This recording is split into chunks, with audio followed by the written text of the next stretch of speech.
Hello, I'm Joshua of Milestone Play. I'm a professional game master, and in today's video, we'll be going through the process of preparing props for my Sage's Sabbatical and Atlantis adventure game.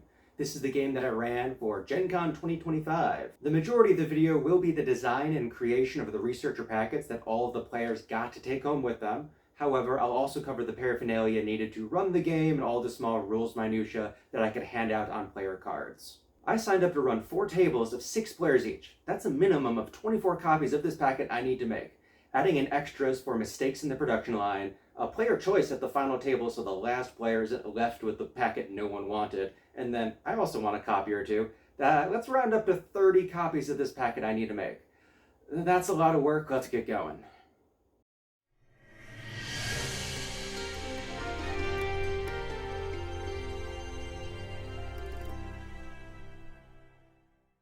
Before we make the researcher's note packet, I need to explain what Sage's Sabbatical is, how the packet fits into the one-shot, and why I designed it the way I did. That way, if you make a packet like this for your own games, you know what design was led specifically by this one-shot, and what you can change to do your own way.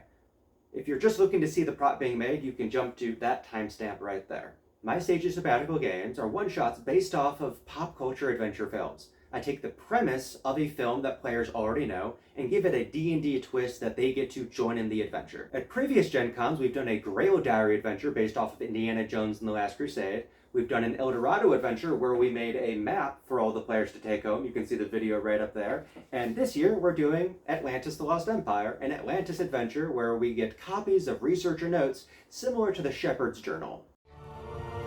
Can't be. It's the Shepherd's Journal. Now, I've already learned from the Grail Diary adventure that trying to do any form of journal can be a bit tricky, so as opposed to going with something that is strictly the Shepherd's Journal, we're going to go a bit more researcher notes and give it a very heavy D&D twist with this crossover. The researcher notes we're going to be making, I want to be useful to the players. The first page I want to be notes, lore. I want it to have information that will help the players keep track of the story, as well as help them solve some of the puzzles that'll come up during the one-shot. In this passage here, the shepherd seems to be leading up to something. He calls it the heart of Atlantis. It could be the power source the legends refer to, but then it cuts off. It's almost like there's a missing page. The rest of the pages I want to be magical. In the movie, the Atlanteans can wield magic through their crystals to empower machines, heal people, put up protective barriers, allow exotic life to flourish. I want to put this magic in the player's hands at the very beginning of the story and only have them realize what is at their disposal as they discover the mysteries of Atlantis. In D&D, a magic scroll has a spell locked within it that a player character can release to cast the spell. When the scroll is used, it is destroyed. Sometimes that means the scroll burns away entirely, other times the words disappear. There's a lot of different flavors to destroying the scroll upon use. In the end, though, it is a consumable item. You can use it once, and you know when you've used it. One of the puzzles of this game is going to be the players figuring out how to activate these Atlantean scrolls. I love the idea of the players themselves destroying the scroll in the process of activating it. Now, how do we do that? We're going to be at a convention. I can't use fire. Tearing the page up, it just seems silly. I want the somatic components, the interacting with the scroll to activate the magic, to be the thing that at the same time destroys it all in one process. The idea I came up with to destroy the scroll while activating it is to pierce it with another object. In addition to scrolls, D&D typically has something like an arcane focus or arcane foci to activate magic, whether this is a magic wand, a powerful orb.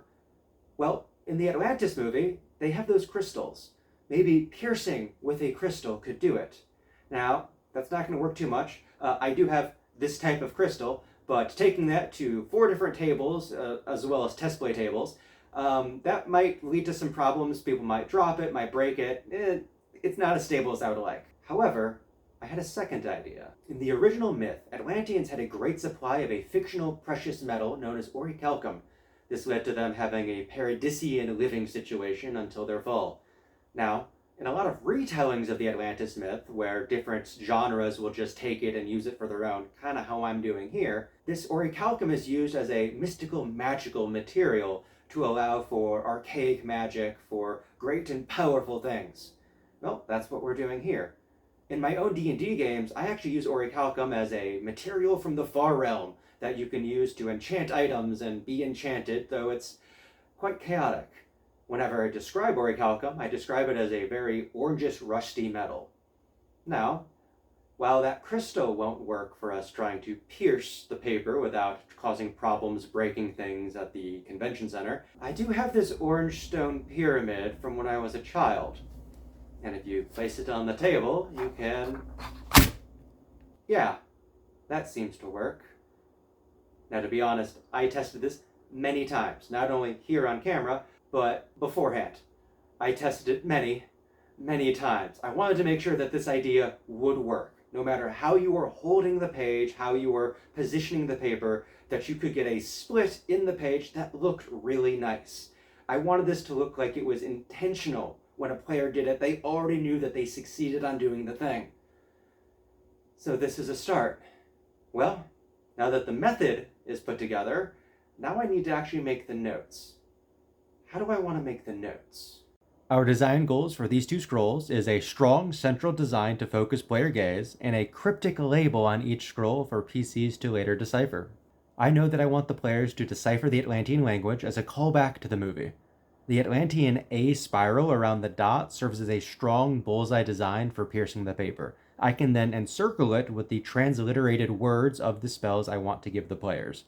I have chosen the words power, evolve, healing, and protection. Not to get ahead of ourselves, but I will say that at GenCon, I did have a player that the moment he had the pyramid and the pages, he just wanted to shove one through the other. There was a slight pullback of players going, wait, what are you doing? But within a 5-minute period of getting them, he had already had the idea, decided not to do it because maybe, that's just disrespectful, and then did it anyways. So the design was a good choice. Okay, now back on track. With our design goal set, let's get making. I started by opening Google Slides and setting the dimensions to match a piece of printer paper. With 5 pages per packet and 30 copies to be made, that's 150 pages that I can't scribe by hand without the work hours skyrocketing. For ease of recording, this reenactment of me designing it is being done in landscape, but the original had all of the images turned 90 degrees to have it all in line with a printing piece of paper. I knew I wanted the Atlantean A at the center, and got one of those from the internet. I then went over to the website decode.fr/Atlantean-language. This website lets you click in the Atlantean to decipher it, or more importantly, type in Latin letters and then get their transliteration out at the other end. We'll use power as our example here.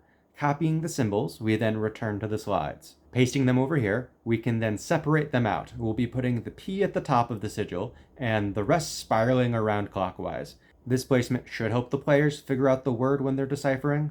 For a 5-letter word, even placement can be eyeballed, but this is going to get trickier when we get more and more letters. I used a pentagon to help place the letters. After centering and adjusting the size of the pentagon, we can just follow the shape vertices for even letter placement. The same technique can be used with other words using regular polygons for their number of letters as well. I then had the NPC researcher put page numbers on the scrolls to help the players distinguish which scroll they may be talking about when they're deciphering things later. The page looks a bit blank, and after a test play, I learned that players want to figure out a correct way to hold the document. So I added some public domain magic scribbles to symbolize hand placement. After repeating the scroll pages for the next 3 words, I also wrote the researcher notes on a similar page without runes on it. This was both for flair, but also to give the players a blank page that they could possibly scribe their own scroll on if the story moved in that direction. Once the documents were completed, we printed. A ton of them. We end up printing so many that our printer runs out of ink. We have to order more, and then continue on to the next step before they're even all printed because we're running out of time. What we continued on to was tea staining. Over multiple days, I used multiple methods just to experiment because I had the time. I did individual pages in trays. I did a sink full of tea that I burned my hands in.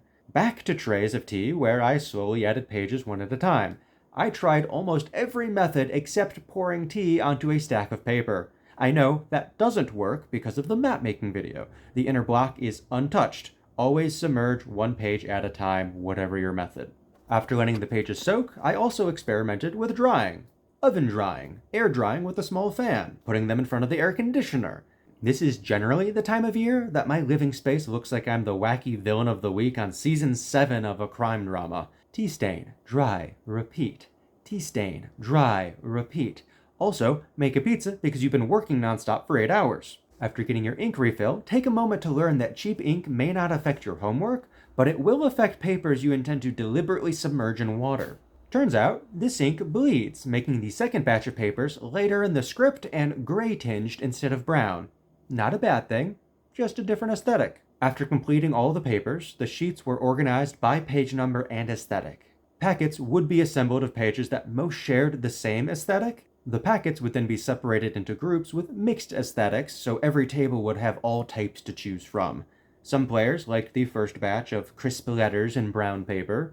Others liked the more damaged and worn aesthetic of batch 2. Batch 3 was cinnamon rolls. Now that the packets are done, we need the supplemental materials to go with them. The most important of these are the language clues. Around the 2/3 section of the adventure, the party should find the doors to Atlantis that will serve as a Rosetta Stone to help them figure out some of the mysteries they've been carrying with them the entire time. Inscribed upon the doors will be the downfall of Atlantis, a paragraph or so that has been written to provide additional lore to the players, but more importantly, at the top of the door it is written in Atlantean, and then it's written in multiple languages that use the common script, and then multiple languages that use the Elvish script, and just going through all the common languages that the player characters may or may not have. When a character reads from the door, from whatever language they want to, as they read the script aloud, like a karaoke machine, they will have their translation just phasing forward, glow, glow, glow, glow. However, Atlantean above will also glow, but not in order. It'll be helter-skelter, going back and forth, as Atlantean grammar is not the same as Elvish or Common or Dwarvish. This will provide the player characters a means of comparing their own script with the Atlantean script above. The player characters will be able to slowly translate some of the Atlantean language. Now, I don't expect the players to translate an entire language. We're just going to be doing some transliteration, translating the symbols of one language using the common tongue, or in our case, English, how we have already produced the scrolls beforehand. For every language that a player character has, they'll get a small clue with that language and its Atlantean counterpart upon it. Some players may take a bit longer to figure out what that clue fully entails. If you want to be kind, you can very much tell your players, this word is Elvish in Atlantean, Common in Atlantean. But I found that players will eventually figure this out, either on their own or through group work. This will allow the player characters to symbolically solve the Atlantean language by solving a simpler puzzle. Some players over a campaign may enjoy trying to form an entire language, but this is a one-shot. I don't know these players. This is already a complicated puzzle as it is. We don't need it to be any more complicated. You can understand this? Yes, I'm a linguist. That's what I do. That's my job. Now, getting back to my question. This, right here. You can read this. Yes, I can read Atlantean, just like you. Using these clues, the players can go back to their scrolls that they previously had and figure out what magic is locked inside each of them. Power, evolve, healing, protection. First up, I made the clue sheets for the pre-generated characters. However, this game also allowed players to bring their own characters. That means I need to assemble an a la carte selection of common language choices to deal out to all those players.